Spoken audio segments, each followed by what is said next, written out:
con los datos bien claros y con lo que dice el paciente, ¿no? Porque esto al final, si hay un caso de que hagan juicio o auditoría, vamos a usar la historia clínica en verdad es para la defensa del médico, ¿no? Hay muchos tipos de historias clínicas, hay modelos que varían del centro de salud en que vayan a estar, o en el hospital, o en clínicas. Parece que la doctora Palomino les ha dado un tipo de historia clínica, acá les muestro uno de mi hospital, siempre empezando por la parte de filiación, que es donde va a ir el nombre del paciente, que siempre debe ir bien claro, tanto en la parte de arriba como en el pie de página. La edad, el sexo, de dónde viene, dónde nació, cuándo ingresa por el servicio, cuándo se hace esa entrevista. Entonces son si es soltero, casado, todos los datos de filiación. Y luego siguen las partes de antecedentes. No siempre sigue este orden, puede variar, ¿no? La filiación siempre va primero, eso sí, pero las demás pueden ir variando dependiendo de dónde vayan a estar. Por ejemplo, acá luego siguen las alergias a fármacos, qué medicamento toma, eh, los datos ginecológicos para la mujer, si ha tenido viajes, si tienen enfermedades genéticas en la familia. Y luego va a seguir lo que es la enfermedad actual, o sea, ¿por qué está viniendo el paciente a la consulta o a la emergencia? Siempre se empieza por preguntar desde cuándo tiene la dolencia, cuándo deja de estar bien el paciente, ¿no? ¿Cómo inició esta dolencia del paciente? Eh, ¿De manera brusca o fue progresiva? ¿Qué pasó? ¿No? Y el curso, los síntomas por lo que va el paciente, signos que le han notado y que lo hayan hecho ir a la consulta o a la emergencia. Y acá es donde ustedes van a describir de manera cronológica cómo ha ido apareciendo el síntoma. Tienen que describir cada síntoma muy bien. Un poco de los antecedentes vitales perdón, funciones vitales del paciente y el examen físico. Es decir, primero yo he tenido que hacer la afiliación, conocer los antecedentes patológicos, el relato, y luego viene el examen físico, porque hasta acá yo más o menos debo tener alguna idea de lo que está teniendo el paciente, por qué está viniendo. Entonces el examen físico me va a ayudar a corroborar eso, ¿no? Y primero es un examen físico en general, lo tengo que ver su estado de conciencia, su nutrición, cómo está sentado, cómo camina, todo eso, si es colaborador o no. Y luego el examen físico por regiones. Por ejemplo, el examen físico de la cabeza, el cuello, el tórax y todo eso, ¿no? Y en este segmento lo que vamos a hacer es el examen físico del tórax, ¿no? Luego, en la historia clínica de mi hospital, lo que se ponen son los exámenes auxiliares más resaltantes. A cuánto orinó la última vez que esté anotado. ¿Y qué problemas tiene actualmente el paciente? De repente no controla bien su presión o de repente tiene hemoptisis, no lo sé, ¿no? Estos son sus problemas y acá pongo mis presunciones diagnósticas. ¿Qué es lo que creo? Porque, por ejemplo, si es que tiene problema que hemoptiza porque sangra al toser, entonces de repente es que tiene unas bronquiectasias infectadas o tiene un tumor, no lo sé. Mi presunción diagnóstica es después que ya haya hecho el examen físico, ¿no? Y el plan de trabajo, ¿no? Que debe estar de acuerdo a la presunción diagnóstica que deben firmar un asistente y el residente o el interno que haga la historia clínica. Entonces, dentro de los datos importantes, pero ¿por qué me importa tanto saber el sexo del paciente? En cuanto a respiratorio, por ejemplo, eh, se ha visto que las mujeres están mucho más expuestas al humo de leña que los varones, por lo mismo que cocinan ellas, ¿no? Están más expuestas a esto. En tabaquismo. Actualmente se ha visto, antes los varones fumaban mucho más que las mujeres, ahora se está viendo que casi las mujeres como los hombres fuman con la misma frecuencia. O enfermedades del trabajo, por ejemplo las neumoconiosis que son por órganos, por sustancias inorgánicas, por ejemplo por la exposición al carbón, por ejemplo, ¿no? Generalmente son varones porque los varones son los que trabajan en las minas. Entonces ellos tienden a tener este tipo de enfermedades. O enfermedades reumatológicas están más relacionadas al sexo femenino. No es que no vaya a haber en el masculino, pero más relacionado al sexo femenino. La edad, claro, es muy importante porque de acuerdo a la edad del paciente voy viendo la incidencia de enfermedades. Por ejemplo, yo pienso en esta es fibrosis pulmonar, ¿ya? Esa es la que siempre han escuchado, de que es un paciente que tose, que va teniendo disnea progresiva, hasta que llega al ser oxígeno dependiente, ¿no? Entonces, esto no se va a ver en un niño, esto se ve en aquellos que son mayores de 50 años. O, por ejemplo, si tiene un antecedente de asma, no es lo mismo un asma de niño que un asma a los 30 años, porque el asma en un niño probablemente se debe a una causa alérgica. En cambio, en el adulto que tiene 30 años probablemente y está apareciendo recién, de repente se trata de un asma ocupacional, ¿no? De repente trabaja se fabrica de químicos y eso le está generando episodios de crisis de asma. Las bronquiectasias, que son dilataciones de los bronquios, no es lo mismo tenerlo a los 10 años que a los 40 años. Tener bronquiectasias a los 10 años yo puedo pensar en enfermedades congénitas. En cambio, bronquiectasias a los 40 puedo pensar que se tratan de secuelas por infecciones, que es lo más frecuente. Una tos que presenta un paciente joven de 30 años no es lo mismo que la tos que empieza a presentar a una persona de 70 años. Una persona de 70 años, una tos de nuevo inicio, que no lo deje en paz. Entonces puedo pensar en enfermedades intersticiales, puedo pensar también en cáncer. Entonces son otro tipo de patologías. En cambio, en uno de 30 años puedo pensar, no sé, a lo mejor está haciendo episodios también de asma ocupacional, o de repente es una tos alérgica, o de repente es una tos por reflujo gastroesofágico. Entonces, más alejado pienso que vaya a ser algo maligno, ¿no?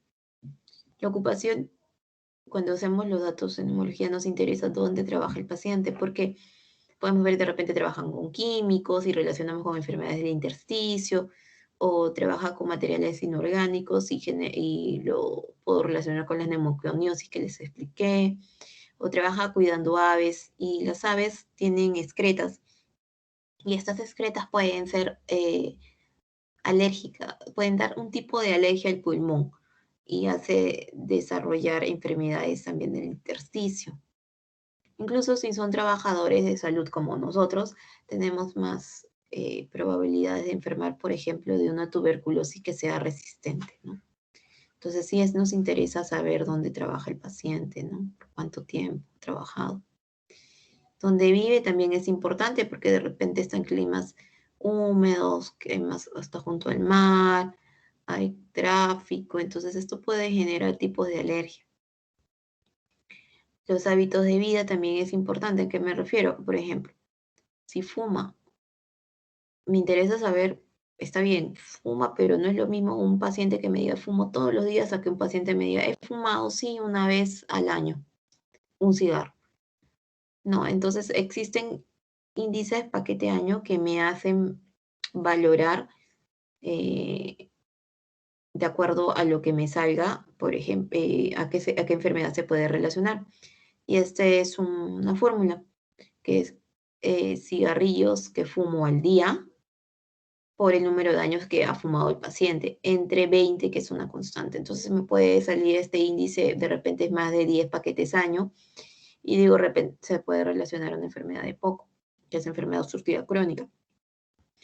O son unos paquetes año que son más de 30 paquetes año. Entonces estoy pensando que este paciente es probable que tenga un cáncer de pulmón. No digo que lo tenga, pero se acerca.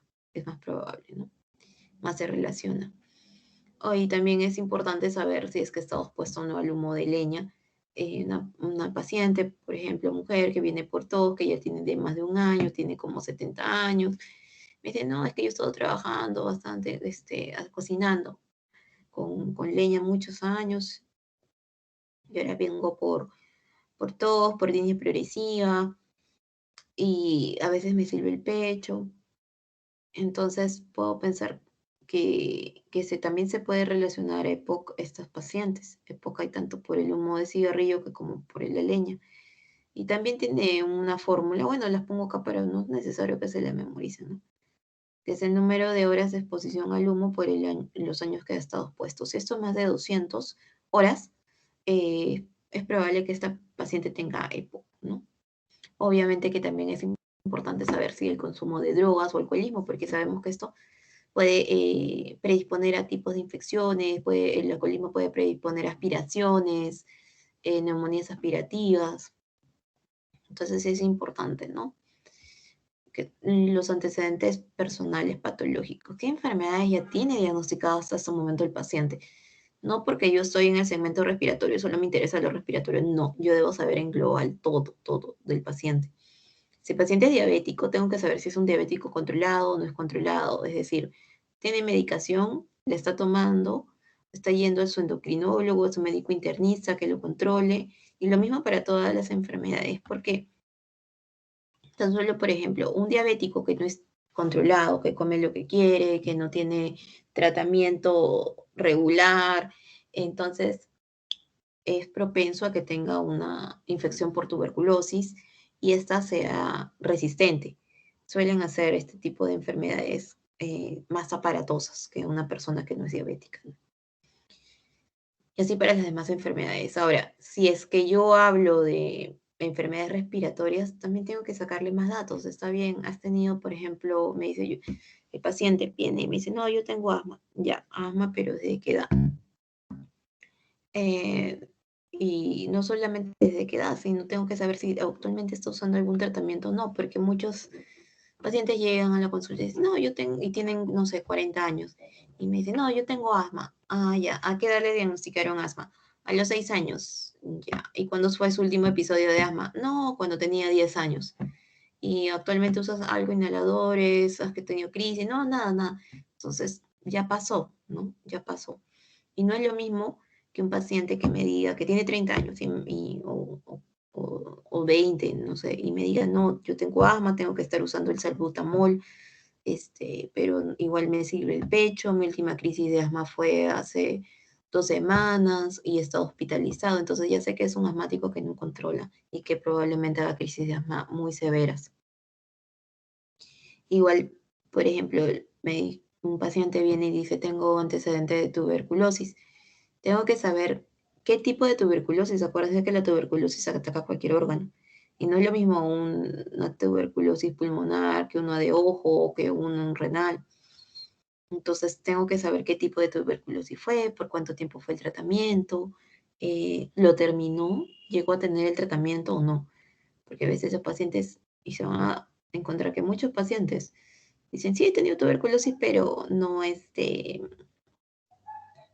eh, no completé el tratamiento o lo dejé porque era muy largo. Entonces, probablemente ahorita haya aumentado esa tuberculosis, ¿no? Entonces, nosotros debemos conocer al paciente en todos sus antecedentes, saber qué enfermedad está controlada y qué no. Y no solo, acá me faltó, y no solamente estos antecedentes, sino también saber si han sido operados o no operados, de qué han sido operados, ¿no? Agregar eso acá. Los personas patológicos es, por ejemplo, el tabaquismo, el alcoholismo, eso es lo que les estaba comentando, ¿no? Los familiares quiere decir que dentro de la familia qué enfermedades pueden tener que sean hereditarias, ¿no? Uy, hay un montón, existen un montón, acá solamente les pongo algunas, pero son hereditarias, es decir, el paciente puede estar propenso a tenerlas, ¿no? Acá, bueno, también en mujeres se les pide la fecha de última regla, porque a veces puede ser que la paciente no diga la verdad y está gestando, ¿no? O no se haya percatado y está gestando. Y es bien importante porque ustedes probablemente vayan a recetar algún medicamento si así lo merita. Y este puede afectar al feto. Entonces, siempre es bueno saber el fecha de última regla de la paciente. Y viene la enfermedad actual, que es la parte fundamental de la historia, ¿no? Porque acá nos va a decir el paciente sus síntomas, lo debemos redactar en cronología, saber cuánto dura cada uno. Entonces hay ciertos síntomas en respiratorio que nos pueden orientar hacia estas patologías. Ya, no les digo que van a ser 100% que tengan dolor torácico, va a ser 100% de respiratorio, pero nos orienta, es uno de los diagnósticos diferenciales. Entonces, ¿qué síntomas son? El dolor torácico, que tiene disnea, cianosis, tos, expectoración, labómica, hemoptisis. Estos son algunos de los más resaltantes en cuanto al respiratorio, pero pueden ir acompañados de cualquier otro tipo de síntomas como fiebre, astenia, dolor osteoarticular. Entonces, estos son de respiratorio. Vamos a ver algunos. Me parece que tiene una teoría del dolor torácico, así que lo vamos a ver de manera rápida. El dolor torácico es una sensación álgida, tiene muchas etiologías y lo importante en dolor es cómo describirlo. ¿Dónde empieza? Si se va a algún lugar o no, qué intensidad tiene, la duración, cómo es este dolor opresivo, punzante, urente, cómo es, empeora o no con alguna situación, lo acompaña o no a una cosa. Entonces, esta escala de EVA, no sé si ya la conocen, pero nos indica cuánto de intensidad de dolor puede tener el paciente y es bien útil no solo para el dolor torácico, pero para el dolor abdominal, dolor de cualquier tipo. Porque le dices al paciente del 0 al 10, siendo el 10 que es un dolor insoportable, que te hace llorar y todo, ¿cuál es lo que usted siente, no? Y el paciente pues te puede decir el 5, el 6, dependiendo. Incluso la escala de EVA, bueno, esta está por colores, a veces tiene caritas, pero es muy usada en todo tipo de dolor. A ver, la etiología del dolor torácico es múltiple, pero lo más importante del dolor torácico es descartar las que vayan a hacer que pongan en riesgo la vida del paciente. Un síndrome coronario agudo, tromboembolismo pulmonar, neumotórax, disección de aorta, rotura de esófago, por ejemplo, ¿no? No son una de las que pueden ser muy poner en riesgo la vida del paciente. Entonces eso lo voy a pasar porque van a verlo, tienen una teoría de esto. Solo para ver en este cuadro que una de las cosas que puede poner en riesgo la vida del paciente y un dolor torácico es, por ejemplo, un neumotórax, que es que haya aire en la cavidad pleural, donde no debería haber aire, ¿no?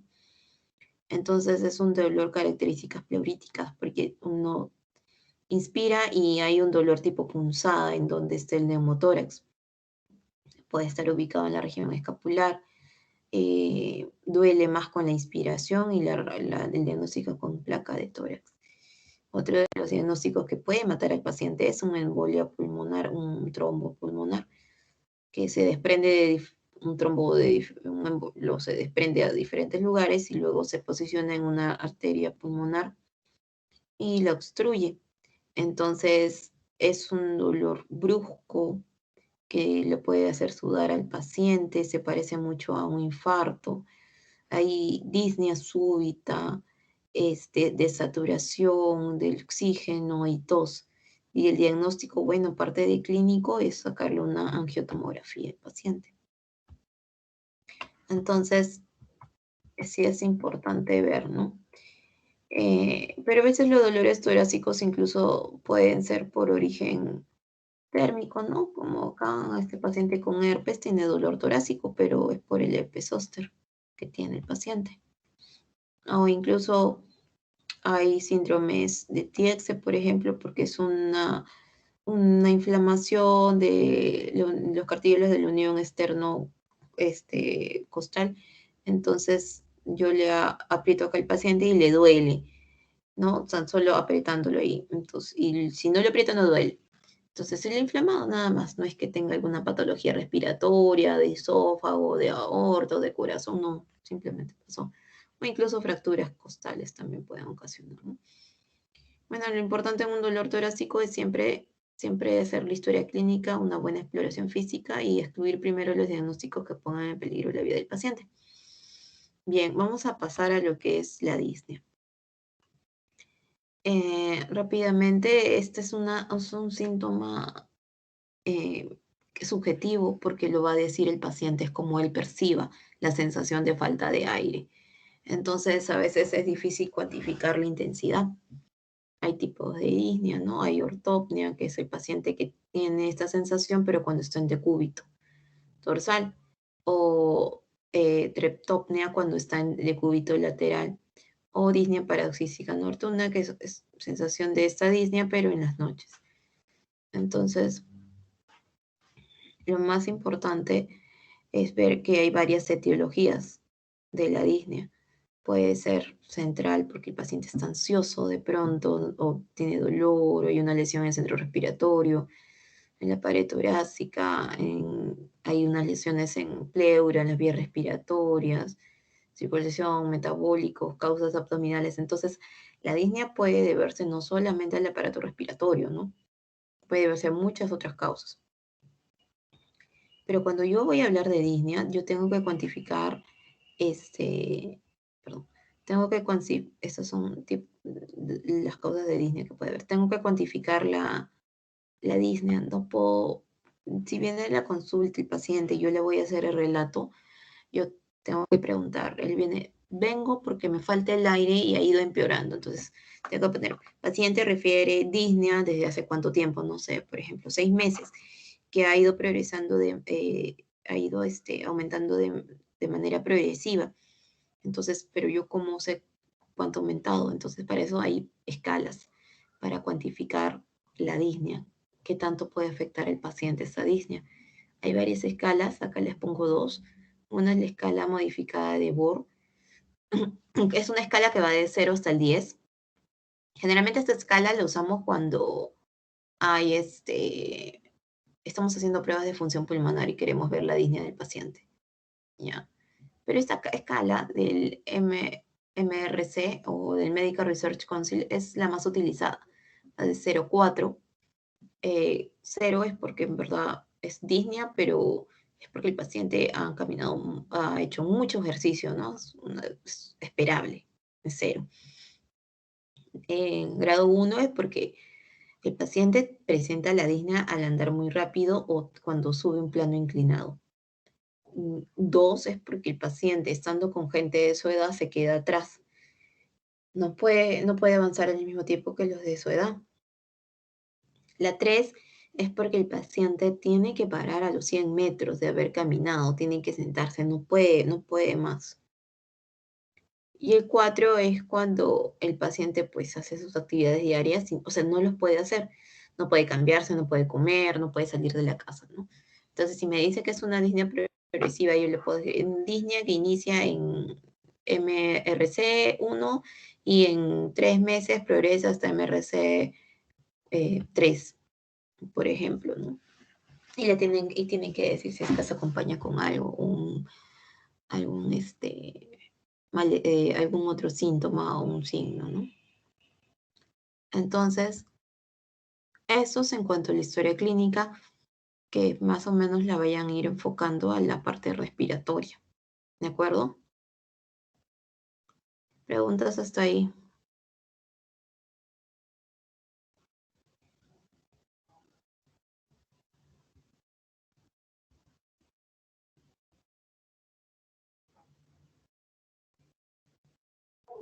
Una pregunta, doctora. Sí, ¿Qué significa disnea en decúbito? que el paciente esté echado en decúbito dorsal, por ejemplo, que esté echado sobre su espalda y ahí empieza la disnea, ¿no? Tenga esa sensación estando echado. Se puede relacionar a problemas cardíacos congestivos, más aún si es un paciente que ya tiene un antecedente cardíaco, no sé, es un hipertenso o ya ha tenido edema en miembros inferiores, acúmulo de líquidos, entonces eso también es. Incluso hay disnea que aparece cuando el paciente se sienta, cuando se incorpora. Eso se llama platipnea. Eso es más raro, en cambio. Se echa y él está bien. Se sienta o se incorpora y está mal. ¿No? ¿Alguna otra pregunta?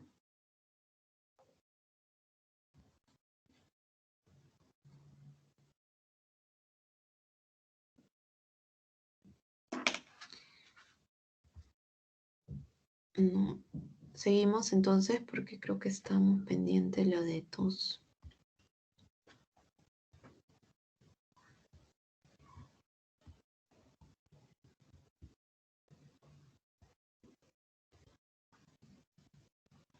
Bien, ¿seguimos? ¿Sí? Sí, doctora.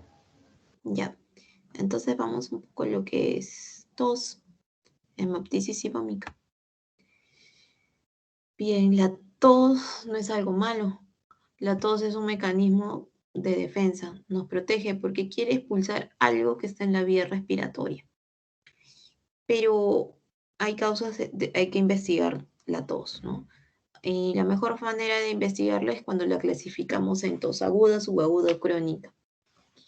Aguda es cuando el paciente me dice, sí, tengo tos, pero es de hace una semana, ¿no? Aguda, menor de 3 semanas, o subaguda de 3 a 8 semanas, o crónica más de 8 semanas.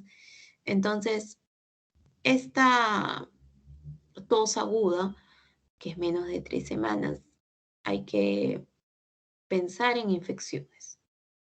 Actualmente una de las mayores infecciones que vamos a pensar en este tipo de tos va a ser por el COVID, ¿verdad?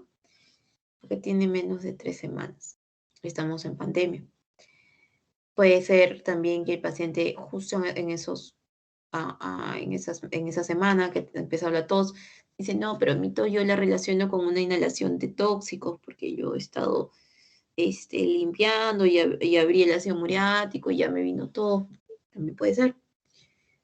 O porque haya habido una aspiración, por ejemplo, alguien que haya estado, no sé, de repente se pasó de copas y el paciente vomitó y se aspiró y el vómito se fue para el pulmón. Eso también puede ser. O de repente el paciente es un niño y estuvo jugando con unas piezas pequeñas de juguete y se las tragó y se fue para el pulmón. Entonces eso es agudo. O subagudo cuando estamos hablando de una tos postinfecciosa. A veces cuando y después hay una infección, luego viene una tos que queda como 2 semanas, algo así. Entonces esa es la tos postinfecciosa, que puede ser varios virus, también acá hay que agregarle al COVID, ¿no? Y cuando ya hablo de tos crónica, tengo que ampliar un poquito más y ya pensar en infecciones está bien, pero que duren más. Por ejemplo, una tuberculosis, a veces vienen pacientes que dicen, ay, estoy con tos desde hace como claro, 3 meses, he bajado de peso, tengo fiebre. Entonces, suele ser así el paciente con tuberculosis, no le toma importancia a la tos hasta que empieza a expectorar y hay fiebre, baja de peso, malestar general.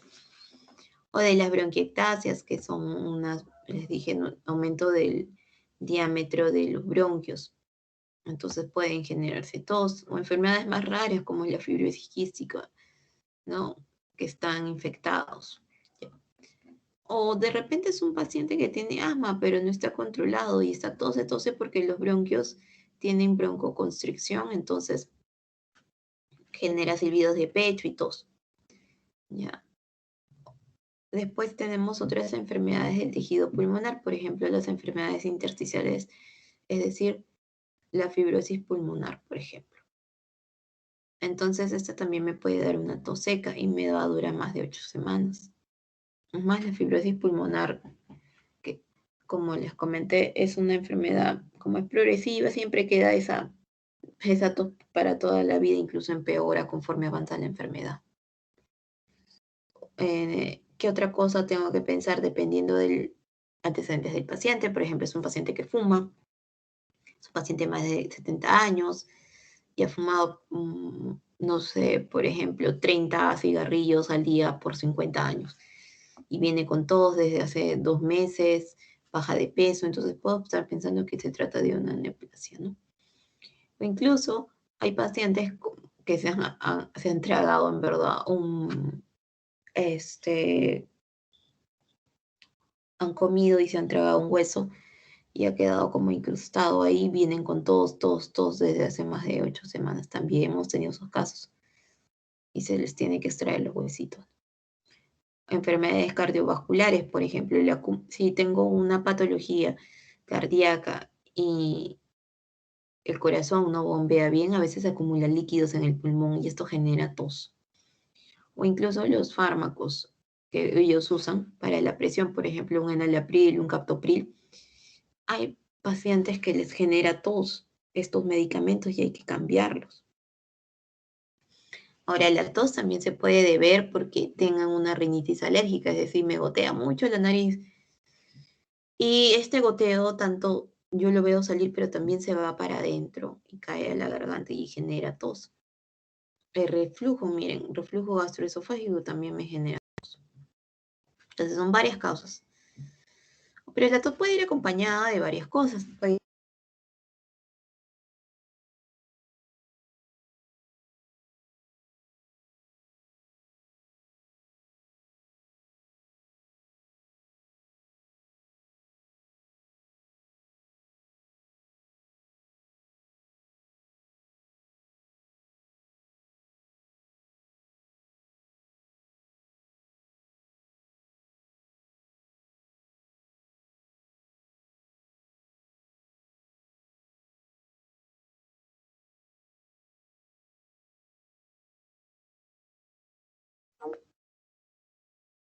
¿Me están escuchando? Doctora, no se le escucha.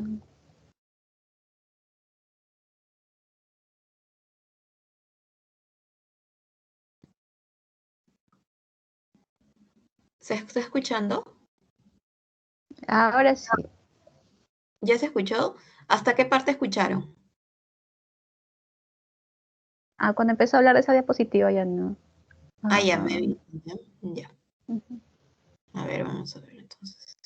Un ratito.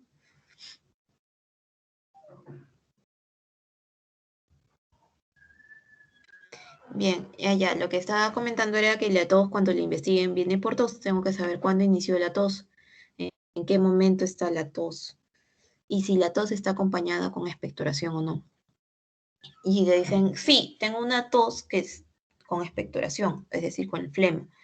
Ahora, ¿qué color es la flema? Eso es bien importante. Que es lo otro es si es que esta flema está acompañada de sangre o no. Entonces, a veces la expectoración perdón, la tos puede estar acompañada de una expectoración purulenta, con sangrado, que le llaman herrumbroso, y esto es porque es que hay una infección concomitante, ¿no? En el paciente. O le llaman también jarabe de grosería, ¿no? A veces es por Klebsiella. No es frecuente ver esto. Esto puede ser que sí. Es una expectoración medio marrón, roja, y es porque está infectado, ¿no? Y como les dijo, el paciente le dijo, sí, tengo una expectoración. Hay que decirle, pero ¿qué color es? Y cuando el paciente les diga los colores, ustedes pueden usar esta escala, que es la escala de Murray, para clasificar los colores. Por ejemplo, esta blanquita es una expectoración mucoide, que eso es lo que se espera, pero ya va cambiando de color un poco más amarillita, mucopurulenta, o amarilla, amarilla ya es purulenta, amarilla verdosa ya también es ya pus, pues, ¿no? Purulento. Entonces, cuando yo hable de expectoración, yo tengo que tener en cuenta que hay unos términos. Por ejemplo, cuando hablo de morón-correa, es porque el paciente está eliminando 100 mililitros de expectoración en 24 horas, ¿ya? Entonces, en estos pacientes, siempre te tengo que preguntar cuánto más o menos expectora. Tengo que preguntarle media taza, menos de media taza, más o menos para hacer el cálculo. ¿Qué color es? La expectoración, qué olor tiene, y con todo eso tengo que ir describiendo en la historia clínica. Y lo más importante también es saber que hay pacientes que normalmente expectoran bastante, que tienen broncorrea, como quienes, aquellos que tienen las bronquiectasias, esas famosas bronquiectasias que les estaba comentando, son pacientes que tienen broncorrea en las mañanas. Entonces ellos conocen ya su expectoración. Ellos saben qué color suelen expectorar, qué tanto expectorar, qué características tiene. Entonces, si vienen a la consulta por eso y son pacientes que ya normalmente expectoran, hay que siempre preguntarles, ¿la expectoración que usted normalmente vota ha cambiado de color? ¿Se ha aumentado en frecuencia o en cantidad? Y si es que si es que ha cambiado alguna característica, por ejemplo, ahora se acompaña de sangre, o ahora tiene fiebre, hay disnea, entonces estos son signos de que hay una infección, ¿no? Como les comentaba, la broncorrea es una expectoración cuantiosa en el transcurso del día, o sea, son más de 100 mililitros que va a botar en un día el paciente. Diferente a la vómica, porque cuando yo hablo de vómica es que de una sola vez, de manera brusca, ha botado la expectoración. Y cuando hablo de broncorrea, pues hay que hablar de bronquiectasia, abscesos pulmonares, bueno, fibrosis quística, que es una enfermedad rara, pero también puede ser aquellas alérgicas también, ¿no? Bien. Entonces vamos a pasar lo que es hemoptisis. Cuando hablo de hemoptisis estoy hablando de una expectoración con sangre. Entonces va a venir del aparato respiratorio bajo a nivel subglótico. ¿De dónde viene esta sangre? Bueno, el 90% viene de las arterias bronquiales. Y si se dan cuenta, las arterias bronquiales están ocupando el bronquio y bronquiolo todo. Y se van hasta el bronquiolo respiratorio, ¿no? Y el 5% viene de las arterias, de las arterias pulmonares, es decir. Y acuérdense que estas arterias bronquiales no vienen, vienen de la aorta, ¿ya? Acuérdense que vienen de la aorta. Bueno, entonces, ¿pero por qué me interesa saber el sangrado? Porque la hemoptisis puede matar al paciente. Ya, entonces por eso es muy importante siempre preguntarle cuánto ha botado. Si me dice, vengo por hemoptisis, tos con sangre, así les van a decir. Entonces ustedes tienen que preguntar cuánto ha botado de sangre hasta el momento. Para eso ustedes tienen que tener sus medidas en la cabeza. El paciente no le pueden decir, ha botado 10 cc, 15 cc, no. Ustedes lo tienen que trasladar a ellos. Es una cucharada de sopa, es un vaso, es medio vaso, y ustedes más o menos tienen que tener esas medidas en la cabeza. Lo otro, ¿por qué me interesa eso? Porque verán que si sangra de acá, el problema va a ser que esta sangre, bien, una cantidad la va a expectorar, está bien, pero la otra cantidad se va a quedar acá a nivel del intercambio gaseoso. Entonces, va a ocupar un espacio y no va a dejar que haya intercambio gaseoso y se va a generar un espacio muerto. Dijimos que el espacio muerto permitido podía ser de 150, ¿no? Pero ya va a haber más sangre, entonces ese espacio muerto va a aumentar y entonces ya se va a ver comprometido la respiración del paciente, ¿no? Entonces el paciente no va a morir porque se sangró y hay que pasarle sangre, que no, no, se va a morir porque se va a morir ahogado. Ese es el problema de la hemoptisis. Y lo que bota el paciente no es lo que realmente ha sangrado, porque ya les comenté que una parte lo bota, él lo expectora y otra parte se queda acá.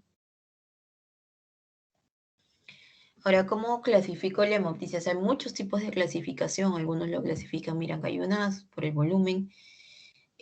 Puede ser esa que pueden usar. Si digo que es masiva, fulminante es más de 600 ml en 24 horas. Grave y acá todo esto. Pero que lo más importante que deben clasificar la hemoptisis es si es amenazante o no. ¿Amenaza la vida del paciente o no? Es decir, si compromete las funciones vitales del paciente o no. Por ejemplo, la saturación del paciente, si es que presenta disnea, está con taquipnea, ya está comprometiendo la vida del paciente, ¿no? Causas, pues hay un montón. Acá están enfermedades pulmonares que no vayan a ser infecciosas, neoplasias, miren, también sangran, las neoplasias de pulmón sangran. Causas infecciosas, las tuberculosis, por ejemplo, las cavidades son bien sangrantes. Las enfermedades sistémicas también. ¿Por qué? Porque atacan el pulmón, atacan la vasculatura del pulmón, entonces los hacen más débiles y tienden a sangrados. Enfermedades cardiovasculares también pueden generar trombos y hemoptisis, traumatismos. Entonces, son varias causas que pueden generar el sangrado de la hemoptisis, ¿no? ¿Y con quién hago yo el diagnóstico diferencial en este caso? Hago con la hematemesis, que es el sangrado, pero por la vía digestiva. Entonces, cuando me hablen de hematemesis, el paciente me va a hablar de que le dio náuseas o vomitó y salió sangre, ¿no? Y esta sangre, pues, que sea marrón, negra, además puede estar con restos de alimentos. Y es muy importante diferenciarlo de la hemoptisis. Ya, la hemoptisis, miren que tiene síntomas respiratorios, dolor torácico, disnea, rojo, brillante, espuma. Se acompaña de expectoración, de salivación, este, ¿ves? Expectoración. Porque es tan importante diferenciar, porque el tratamiento es diferente. Como le digo acá, no le voy a poner acá sangre al paciente, no, no va a morir desangrado, sino va a morir ahogado, ¿no? Acá le tengo que hacer una broncoscopía. En cambio, en la hematemesis, el paciente tengo que ponerle sangre, tengo que entrar con un endoscopio de la vía digestiva, entonces es diferente. Ahora, lo otro importante que también tengo que tener en cuenta es que a veces los sangrados no vienen de la cavidad, de las vías respiratorias bajas, sino viene de las respiratorias altas, de la cavidad oral, de la faringe, de la laringe, incluso hay a veces hay venitas en la base de la lengua que sangran. Entonces, creen que viene, que es una hemoptisis, pero no, entonces hay que hacerle una buena historia clínica al paciente. Entonces, cuando estoy ante un sangrado, lo primero que tengo que saber, ¿es hemoptisis o no es hemoptisis? Ya, eso es lo primero que tengo que saber. Luego, ¿amenaza su vida o no? ¿Está comprometiendo sus funciones vitales o no? Si es que amenaza su vida y está inestable el paciente, hay que hacerle una broncoscopía, entrar con un tubito a la vía respiratoria y aspirar, aspirar, aspirar. Si el paciente no, el paciente está estable y quiero estudiarle su causa, entonces le voy a tomar una tomografía, voy a ver si hay, qué lesiones tiene el pulmón, voy a irle investigando. Esto le puede ya demorar un poco más de tiempo, no hay mucho problema porque ya no está amenazando su vida.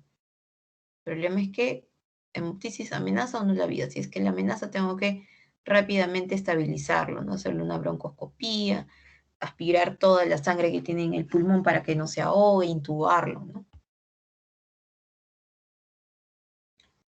Entonces, la hemoptisis tengo que reconocerla de manera rápida para actuar rápido, porque si no el paciente se muere ahogado. Lo primero que tengo que saber es primero diferenciar, ¿es hemoptisis o no? Segundo, ¿cuánto está expectorando el paciente?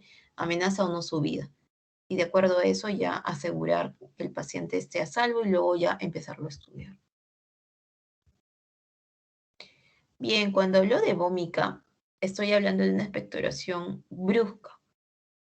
Es un golpe de tos brusco que puede expectorar líquido purulento, seroso, serosanguinolento. Lo más común son varias causas, miran, abscesos, quistes, pulmón, pleural, mediastínico, bueno, quiste, empiemas. Lo más frecuente es un quiste hidatídico, que es por un parásito, el equinococo granuloso por lo general. Es un paciente que viene de algún lugar que sea endémico, de quiste hidatídico, por ejemplo, puede ser de la sierra, a veces uno de los más frecuentes eran Huancavelica o de Arequipa, puede estar criando ganado, ovejas y tiene perros. Y es un paciente, por ejemplo, en este caso, es un paciente, y ya vamos a ver este caso primero. Es un paciente joven de 30 años que viene porque él estaba tranquilo con sus ganados, con sus perritos, todo, y de pronto le empezó a faltar desde hace un mes un poco el aire y tenía un poco de dolor torácico del hemitórax derecho. Entonces se le tomó una placa de tórax y se le encontró todo esto, miren. Es una lesión circunscrita para ilear derecha, eh, ovalada. Entonces, dije, bueno, le tomaron una tomografía de tórax Y salió esta pulmón derecho, pulmón izquierdo, y acá vemos esta bolita, que tiene características de líquido. Y esto es un quiste hidratídico. Y se opera y se saca. Ese es el tratamiento. Ahora, pero puede venir este paciente, que esta era una paciente mujer de 60 años, que también criaba ganado, tenía perros y ella estaba tranquila, no había mayor molestia, tenía un poquito de dolor torácico en el hemisferio derecho, pero dice, doctora, hace más o menos 3 semanas me vino bastante tos y opté una expectoración y sabía un poco salada la expectoración. Y, vi, algunos te dicen que vieron como unas membranitas tipo gelatinosas, blancas, nacaradas, ¿no? Hay otros que simplemente sintieron el sabor salado y una expectoración grande y nada más. Y me dijo, y después y expectoré eso y ya, después estuve tranquilo, pero a la semana empecé a tener una expectoración que se volvió amarilla, verdosa, fiebre, malestar general y no bajo de peso, sino malestar general. Y se le toma esta placa de tórax y ya vemos que ya no es como esta imagen del joven anterior, redondita, bien bonita, sino vemos que sí, estaba redonda, pero que está medio como que caído, ¿no? Entonces, esto ha sido un quiste, igualito que el anterior, solamente que se ha roto. Y lo que me dijo que expectoró una vez de golpe, eso fue una vómica. Se rompió el quiste, salió por el bronquio y lo expectoró. Entonces lo que quedó fue un espacio vacío y este espacio vacío roto se puede infectar. Entonces por eso luego le vino fiebre, malestar general y todo. Y acá, ven, muy diferente esta imagen. Acá es un quiste que está roto y a veces pasa, ¿no? Un poco de bibliografía. Bueno, y eso es todo en cuanto a tos, hemoptisis y vómica. ¿Alguna pregunta?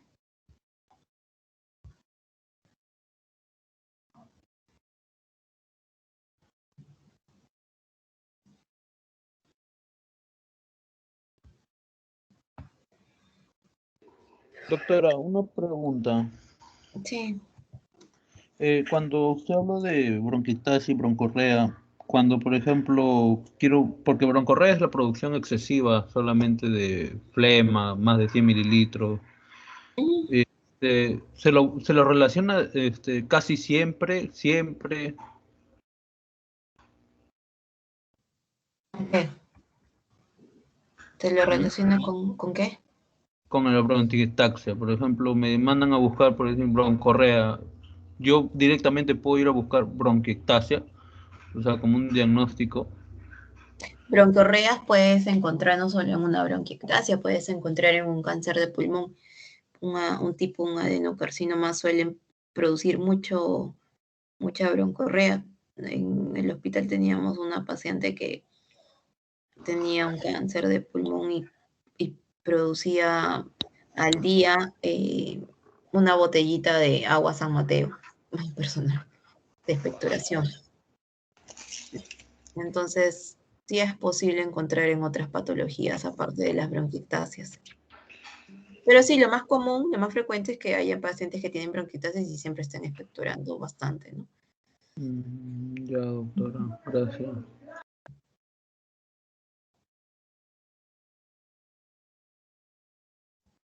¿Más preguntas?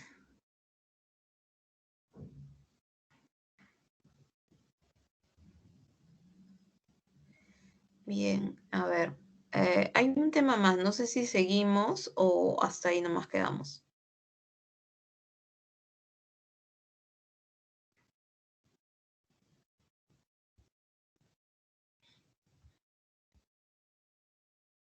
¿Qué tema sería, doctora?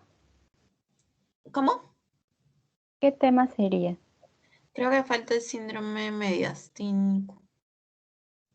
O hasta ahí lo dejamos por hoy. Ustedes me dirán. No sé qué dicen los compañeros.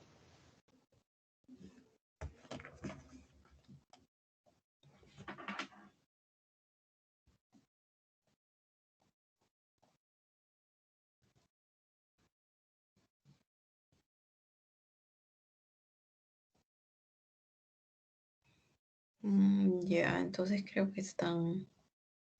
Sí, no sé qué- doctora, otro día, porque mañana tenemos examen y quieren estudiar. por eso están todos allá. Ya no hay problema, entonces coordinamos. Ok, cuídense, gracias. Ya, doctora, gracias. Buenas noches. Gracias. Gracias, doctora. Gracias, gracias. Gracias, doctora. Gracias, doctora. Ya están las asistencias ya.